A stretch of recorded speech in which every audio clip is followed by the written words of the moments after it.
이 말씀은 사도행전 12장 20절로 25절까지 말씀입니다. 이 말씀을 통해서 하나님께 영광이란 제목으로 함께 은혜를 나누실 때에 우리의 심령에 또 마음의 변화가 있는 귀한 시간 되시기를 축원합니다. 하나님께 영광을 드리기 위해서 우리는 이 땅에 보냄을 받았습니다. 그래서 하나님을 믿는 사람들은 굉장히 이 하나님의 영광, 하나님께 영광, 이 너무나 중요한 말씀이 될 수 있고, 또 우리가 하나님께 영광 돌리는 법을 배워야 됩니다. 그래서 우리가 가장 귀히 여기는 그 모든 생각 속에는 하나님께 무엇인가가 내가 드려야 된다는 생각을 집요하게 갖다 보면 하나님께 영광 드리는 것을 깊이 하게 되는 경우도 있고, 우리가 그런 하나님께 영광 돌리는 그 방법을 몰라서 실수하는 때도 많습니다. 그런데 오늘 이 시간에는 하나님께 영광 돌려야 되는 사람들은 예수 그리스도를 믿는 기독교인만 하는 것이 아니라 온 인류가 모든 사람들이 다 하나님께 영광을 돌려야 되는 것입니다. 하나님께 영광을 돌리지 않으면 큰 변고를 당할 수 있다. 본인이 알고 있든 모르고 있든 아니면 믿든지 말든지 상관없이 하나님께 예속된 우리 사람들은 하나님께 영광을 돌리게끔 되는 삶이 가장 귀한 삶이 될 수 있고 현명한 삶이 될 수 있습니다. 그래서 오늘 귀한 말씀을 통해서 그 예를 한번 같이 보겠습니다. 사도행전 12장 20절에 보시면은 헤롯이 두로와 시돈 사람들을 대단히 노엽게 생각하였는데도 그들은 하나가 되어 그에게 와서 왕의 침소를 맡은 그들의 친구 블라스토를 설득하여 화친을 간청하니 이는 그들의 지방이 왕의 영토에서 나는 식량으로 살기 때문이라. 로마의 영역 속에 속하는 이 장소 두로와 시돈입니다. 그래서 이 사람들에게 정말 왕이 싫어한다. 그래서 우리는 왕에게 아부와 아첨을 해야 된다는 그런 압박이 왔는 것입니다. 그랬을 때에 왕의 마음에 좀 들게 하는, 그리고 이 시대 때만 해도 왕이고 신이었습니다. 신격화되고자 하는 독재적인 그런 모습을 띠고 있었습니다. 그래서 21절에는 그리하여 어느 정한 날에 헤롯이 왕복을 입고 왕좌에 앉아서 그들에게 연설하는데, 이거는 이제 정해진 거죠. 이 뇌물을 바쳐서라도 그 설득을 해서 그 중심격인 사람들에게 이 왕에게 권고해서 그런 날을, 그래서 자기네들이 아주 높이 섬기고 있다. 아첨을 하기 위한 목적이었습니다. 그래서 왕이 이제 수락을 해서 이제 왕복을 입고 왕좌에 앉아서 이제 연설을 하려고 합니다. 그 연설을 할 때에 22절에 사람들이 외치기를 저것은 신의 음성이지 사람의 음성이 아니다라고 하니 얼마나 아첨의 그 강도가 높습니까? 신의 음성이라고 합니다. 신의 음성. 그래서 이스라엘 백성들은 특별히 이래서는 안 되죠. 그런데 여기에서 보면 정말 왕이 두려워서, 아니면 왕에게 미움을 받고 살고 싶지 않아서 그들에게 있는 엄청난 생활고가 걱정이 돼서 여러 가지가 있습니다. 그런 과정에서 아첨을 하는데 이건 사람이 아니다. 신의 음성이다. 굉장히 높이 평가하는, 정말 이 땅에서는 가장 높이 평가받는 그런 모습 아니겠습니까? 그리고 거기에 대해서 얼마나 우쭐했겠습니까? 그리고 어째 보면 기독교인들을 박해하고 사람들 앞에서 이 헤롯은 너무나 자신만만해서 어쩌면은 예수 믿는 사람, 예수 그리스도뿐만 아니고 예수 믿는 사람들 살해함으로 말미암아 너무나 위세등등하고, 그리고 세례 요한도 가차없이 죽일 수 있는 사람, 그리고 야고보 예수 믿는 사람, 예수 제자를 살해한 사람, 그리고 명령만 떨어지면 베드로 같은 수장 믿는 사람들, 그런 사람들에게 감옥에도 보낼 수 있는 그런 엄청난 사람인 것입니다. 많은 사람들을 전도하고 많은 사람들에게 영적 지도자인 역할을 가지고 있는 것보다 나는 더 위대하다는 그런 생각을 갖고 있는 면모 가운데, 많은 사람들이 또 신의 음성이 사람의 음성이 아니다, 이렇게 칭송합니다. 칭송. 그랬을 때에 어떤 일이 벌어지는가. 23절에 그때 즉시 주의 천사가 그를 치더라. 이 교만한 가운데 있는 이것에서 너무나 더 큰 범죄를 막기 위해서, 더 큰 교만과 더 많은 사람들의 그 회유를 막기 위해서 아마도 이런 일을 감행한 것이라 생각합니다. 즉시 주의 천사가 그를 치더라. 이는 그가 하나님께 영광을 돌리지 아니하였기 때문이라. 그리하여 벌레들이 그를 먹으니 그가 죽더라. 많은 사람들은, 하나님과 관계되는 사람들이, 예수를 믿는 사람들이 잘 믿지 못해서 실패하고 실수했을 때 하나님으로부터 징계를 받고 벌을 받는다 생각합니다. 그리고 안 믿는 사람들은 자기와 하나님과 관계가 없기 때문에 괜찮다는 생각을 많이 합니다. 그런데 지금 이 사건은 이 로마 사람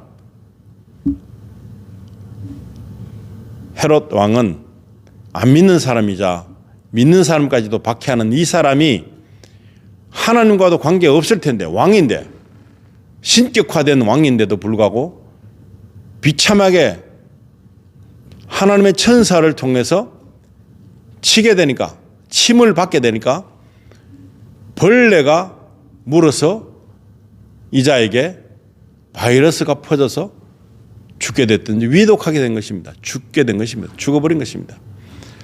그렇다면 지금까지 갖고 있던 사람들의 선입견, 하나님을 믿는 사람과 믿지 않는 사람의 차이는 하나님을 믿는 사람에게 한해서 하나님이 징계를 하시고, 믿지 않는 사람은 상관이 없다고 생각했던 그런 모든 사람들에게 이 이야기는 굉장히 중요하게 해당되는 사실이라는 것입니다. 모든 사람들은 하나님께 예속되어 있다는 것입니다. 하나님께 포함되어 있다는 것입니다. 하나님의 계획 아래서 만들어졌다는 것입니다. 그런데 하나님께 영광을 돌리지 않고 교만한 나머지 자기가 한 말, 이 말이 뭐 크게 대수롭겠습니까, 사실은? 그리고 얼마나 더 뭐 대단한 말이 되겠습니까? 그런데 여기에서 하나님을 망령되이 일컫는 그런 것에 동조했다, 아니면 그것을 잠잠하게 만들지 못하고 그것을 그대로 내 영광으로 받아들였다 하는 것입니다. 우리 믿음의 사람들도 실수할 때가 많습니다. 하나님께서 하신 일 때문에 간증하고 하나님께서 하신 일 때문에 자랑합니다. 혹시나 믿지 않는 이 왕에게도 이런 일이 벌어졌는데, 믿는다고 하면서 하는 모든 것에는 더더욱이 큰 간섭이 이루어지게 될 수 있겠죠. 그러니까 너무나 위험한 것입니다. 조심해야 되는 것입니다. 어떤 것이든 상관없이 하나님께 예속된 자는 믿든지 안 믿든지 그걸 떠나서 하나님과 연관이 되어 있다는 것입니다. 그래서 하나님께 영광을 돌리지 않고 교만에 빠진 이 왕은 작은 벌레, 이때는 벌레라 그랬습니다. 그런데 이 벌레가 무엇인지는 모르지만 확연히 죽음을 불러일으키는 벌레라는 것입니다. 벌레도 물론 하나님의 피조물입니다. 작은 개체겠지만 사람을 죽일 수도 있는, 그런데 서였다는 것입니다. 우리가 위험 요소가 어디에 있겠습니까? 보이는 것에만 다 위험 요소가 있습니까? 보이지 않는 것에도 위험 요소가 있다는 것입니다. 총만 칼만 위험합니까? 무기만 위험합니까? 그렇지 않습니다. 바이러스 이 코로나를 통해서 느낀 것도 그렇고요. 보이지 않는 영역에 있는 작은 것들도 위험한 것입니다. 치명타를 입힐 수 있는 것입니다. 그런데 많은 사람들은 그것에 대해서는 아주 나약한 지식을 가지고 있습니다. 하나님께서는 어떠한 것으로도 징계하실 수 있고 체벌하실 수 있고 흔적도 없이 사라지게 할 수 있는 그러한 분이시다라는 것입니다. 그런데 그것도 모르고 많은 사람들은 교만에 떨고 하나님을 우습게 말하고 다니는 사람도 있습니다. 자기가 최고인 양, 뭘 몰라도 한참 모르는 것입니다. 아무렇게나 평가해서는 안 됩니다. 하나님을 알지 못하면서, 그리고 예수님의 사랑도 잘 모르는 것이죠. 십자가에 죽었는 걸 내가 나를 위해서 돌아가셨다 믿는다 하지만 그 희생에 대한 어떠한 간접적인 경험도 못했을 때는 정말로 뭔지 모릅니다. 믿는 것이 뭔지 모릅니다. 순식간에 안 믿을 수 있는 그런 조건들이 더 많이 깔려있는 그런 환경에 우리는 살고 있습니다. 그럼에도 불구하고 성경 말씀이 진리라고 믿는 그 우리를 바보 취급하는 사람이 너무나 많습니다. 그래도 걱정할 것 하나도 없습니다. 하나님께서 다 만들어 가십니다. 우리가 할 수 없는 일에 대해서, 할 수 없는 영역에 대해서 염려할 것이 없다는 것입니다. 하나님이 주신 그 은혜와 사랑 안에서, 약속의 말씀 안에서 우리가 평안을 누릴 수 있는 그러한 자격이 되는 사람입니다. 예수 그리스도가 있음으로 말미암아 우리에게 있는 모든 흠집들이 다 다시 회복이 될 수 있는 그런 소망이 우리에게는 있다는 것입니다. 그래서 우리에게 주어진 일들을 통해서, 삶을 통해서 모든 것이 일어나는데 이것 자체가 예배인 것입니다. 이것 자체가 영광인 것입니다. 우리가 그냥 하나님의 능력 안에 거하고 있는 것입니다. 많은 사람들은 내 능력으로 믿습니다. 내 지혜로 믿습니다. 내 명예로 믿습니다. 내가 가지고 있는 너무나 큰 지식, 지혜 때문에 내가 아직도 건재하다고 믿는 사람들이 많습니다. 이 왕은, 헤롯 왕은 이렇게 비참하게 죽을 줄 누가 알았겠습니까? 그런데 많은 사람들이 칭송했는 그 사람이 한순간에 하나님의 천사가 침으로 말미암아 그대로 이 땅에는 없게 되는 그런 모습을 갖고 있습니다. 그리고 하나님의 백성들에게 희망을 주는 말씀이 나옵니다. 24절에는 한편 하나님의 말씀은 성장하고 번성하더라. 하나님의 말씀은 법칙인 것입니다. 규칙인 것입니다. 룰인 것입니다. 그래서 하나님의 말씀을 따르려고 하는 자에게 하나님은 힘을 공급해 주시는 것입니다. 능력을 공급해 주시는 것입니다. 그래서 하나님이 주시는 그 말씀의 능력으로 공급받은 사람들은 자신의 본분을 잘 지킬 수가 있는 것입니다. 그랬을 때 이 사도행전 12장 말씀에는 베드로가 전도하다가 그냥 감옥에 갇혀버리는 그런 사건, 여러 가지들이 있지만 어떠한 경로를 통해서라도 하나님의 말씀은 이어져 내려오고 있고 또 예수님 오시는 그날까지 말씀을 통해서 우리에게 지속적인 약속을 하고 계시다는 것입니다. 그렇기 때문에 우리는 소망을 버릴 필요가 없다는 것입니다. 자멸할 필요는 없다는 것입니다. 12장 25절에는 그때 바나바와 바울이 그들의 임무를 마치고 예루살렘에서 돌아왔는데 마가라고 하는 요한도 데리고 왔더라. 아멘. 이게 왜 이런 식으로 전개돼서 나오느냐? 하나님께서는 일을 하고 계시다 하는 것입니다. 하나님께서는 말씀을 통해서 많은 사람들에게 그 모든 약속을 이루어 가심을 보여주고 계시고 말씀을 확증짓는 그 모든 것에 대한 증거물이 하나님께서 일하고 계시는 그런 여러 가지 기적과 이적과 사람으로서는 놀랄 수밖에 없는 일들이 아직도 일어나는 이유는 말씀이 그대로 될 것이다, 말씀대로 이루어질 것이다 하는 것을 지속적으로 확증시켜 주시는 증거라는 것입니다. 이런 증거를 통해서도 못 믿으면 참으로 안 된 것이죠. 그래서 그런 와중에 벌레 하나 때문에 그냥 죽어버리는 그 왕인 신분이지만 세상에서는 가장 높은 사람이잖아요. 그런데도 불구하고 먼지보다 못한 존재로 나락에 떨어질 때에 하나님의 말씀은 지속적으로 왕성하고 번성했다는 것입니다. 그리고 그 말씀을 받는 사람들도 많았다는 말이죠. 그래서 바나바와 바울이 그들의 임무를 마치고 예루살렘에서 돌아왔다. 하나님의 사역이 지속적으로 이루어지고 있는 중에 그 헤롯 왕이 죽는 것도 하나님께서 하신 일이라는 것을 분명하게 우리에게 비춰주는 것입니다. 그래서 말씀에 따르지 않고 사는 것은 죄입니다. 믿음으로 살아야 되는데 그러지 못한 것도 죄입니다.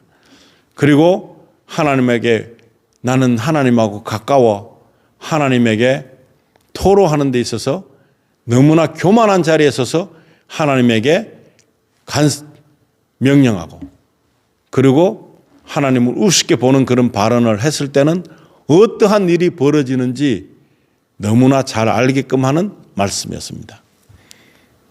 하나님께 영광을 돌려야 되는 것이 맞죠?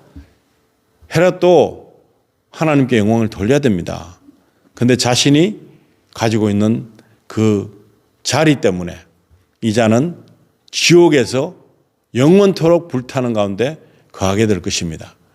그런데 하나님의 일을 위해서 산 사람들 그리고 그 임무를 마친 사람들은 하나님께서 칭찬을 해 주실 것이며 하나님께서 특별히 하나님의 놀라우신 권능으로 이끌어가 주실 거라는 사실을 믿어야 되는 것입니다.